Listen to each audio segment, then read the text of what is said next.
speaker na mabibili mo lang for only 1,200 pesos. Ito Soundcore Select 4 Go. So dahil magaan sa akin to, isang taon na sa akin to, may update na sa akin na version ang 3.40 o kaya 3.40. So ganda ng pinag-difference niya. Bali hindi pa rin nawawala dito yung charging port niya. Sige lang. Para makita yun. Bali full Bluetooth speaker na siya. Wala siyang auxiliary kung ano naman dyan. Basta ano lang yan, type C. Sara na natin. So ganun lang mga guys. So mag-comment naman kayo kung may nagustuhan kayo dito sa ano na ito. Nga pala, bago ko makalimutan, meron ka pala tong rubber fitting sa ilalim para hindi dumulas. Meron din siyang lagayan ng strap o kaya sabitan, pero maiksi lang yung sabitan niya. Kaya kung gusto niyo pa nang nasasabit siya sa malaking sabitan, kunin niyo yung extra lanyard niya. O kaya bumili kayo ng lanyard.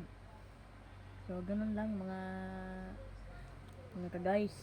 At ganun lang kasimple mga ka-guys. So by the way, ito nga pala yung on and off niya. Parinig ko sa inyo yung tunog pag naka-on na. Yan.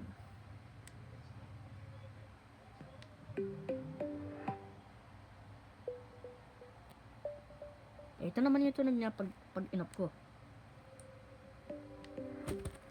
So ganun lang kasimple.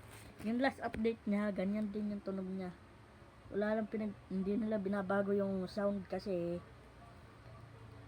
sana sa next update lagyan na nila ng record your own record your own speaker prompts. So ikaw yung nabahala kung ano sabihin dyan. So by the way nga pala, so shout out sa mga hindi nagpapa-shoutout.